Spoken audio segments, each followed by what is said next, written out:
Hello friends, welcome. आज हम पढ़ेंगे यूक्लिड्स डिवीजन लेमा। ये 10th बोर्ड के लिए बहुत इंपॉर्टेंट टॉपिक है। अभी तक हमने दो वीडियोस में पढ़ा है नंबर सिस्टम, और जिसने वो वीडियोस नहीं देखी हैं प्लीज वो वीडियोस भी देख लें। चलिए स्टार्ट करते हैं। Euclid's division lemma. Euclid's division lemma. तो सबसे पहले बात करते हैं यूक्लिड साहब की बात करते हैं। तो यूक्लिड साहब हमारे थे कहाँ, कौन से देश से? ही वॉज फ्रॉम ग्रीस, जिसको पहले ग्रीक कहा जाता था। He was from Greece. He lived around 2319 years ago, और ये भी कह सकते हैं कि he is considered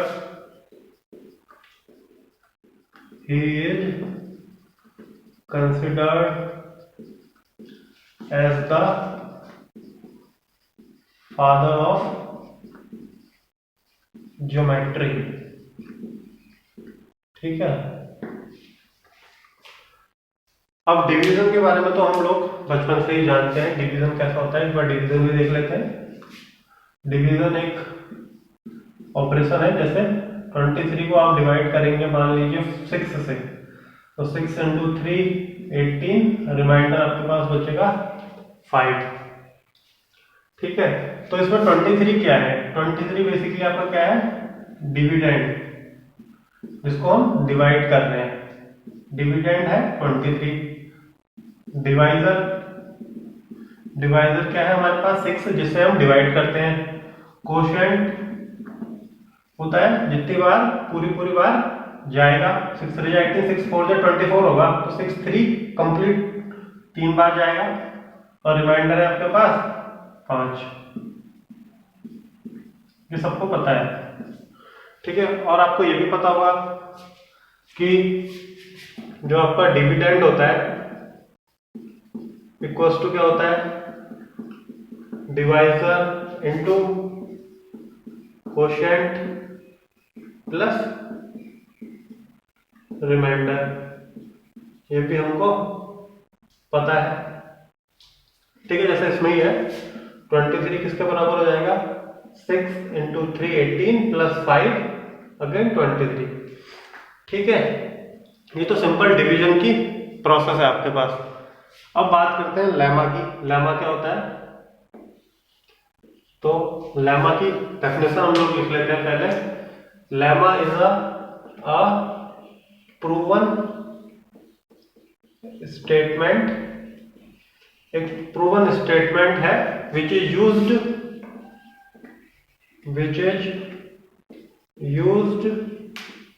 for proving other statements.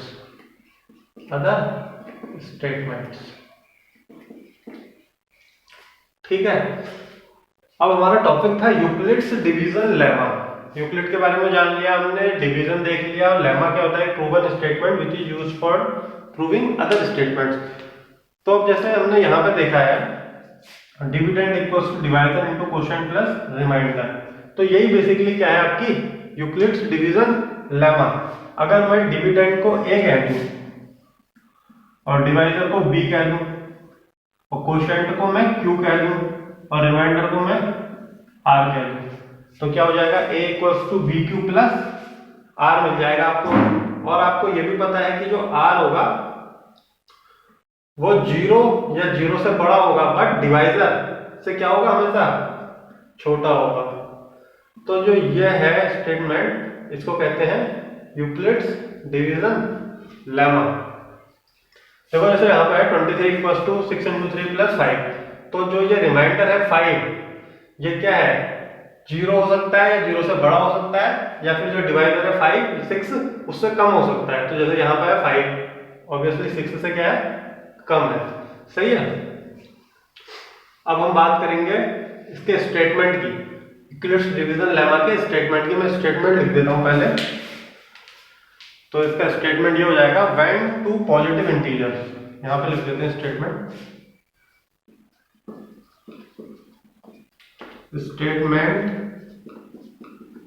For Euclid's division lemma, ऐसे करके लिख देता हूं मैं। इसमें लिखो when two positive integers a and b are divided, ठीक है, इसमें लिखो डिवाइडेड,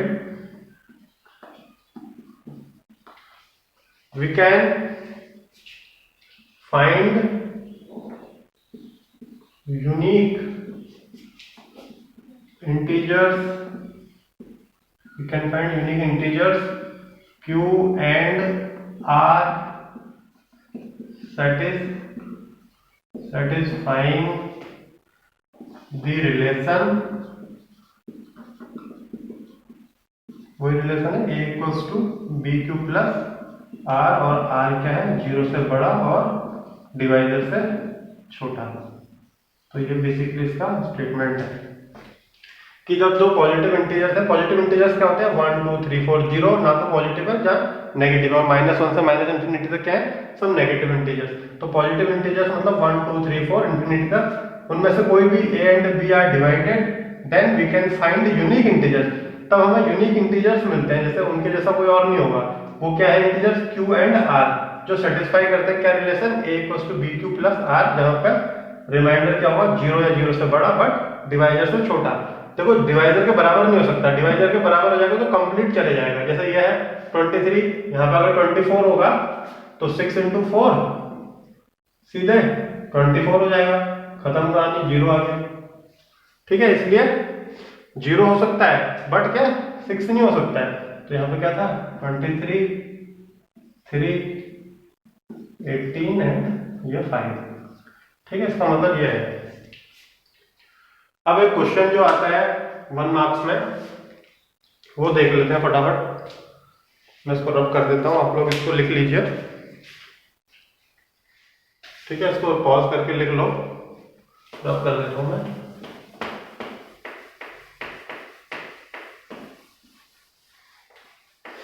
ये जो छोटी सी स्टेटमेंट है यूक्लिड्स डिवीजन लेमा, इसका पूरा यूज होगा और इससे काफी हम स्टेटमेंट्स, काफी रिजल्ट और निकालेंगे।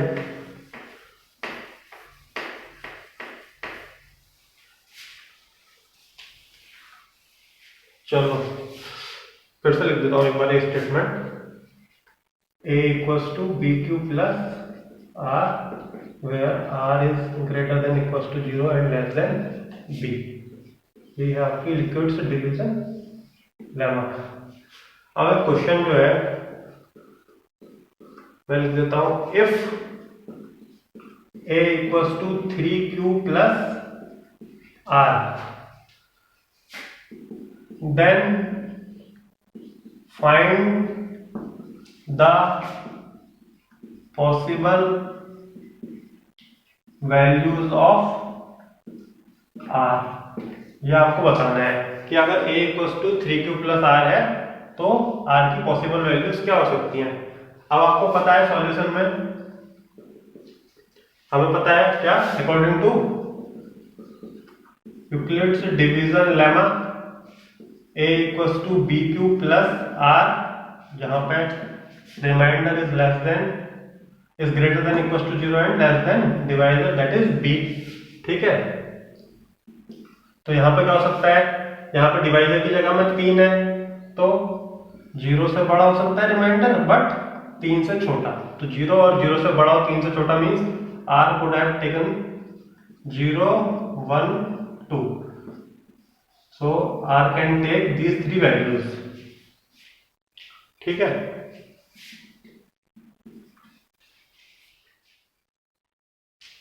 नो फटाफट लिख लो इसको।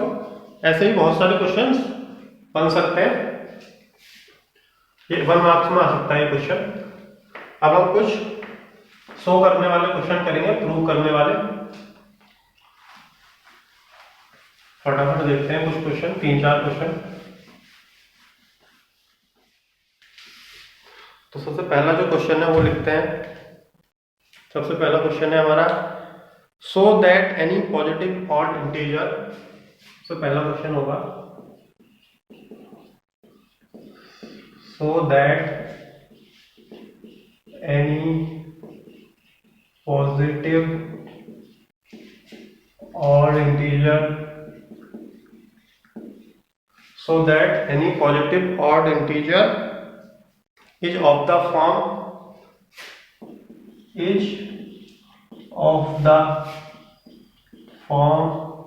4q plus 1 और यहाँ लिख देता हूँ 4q plus 3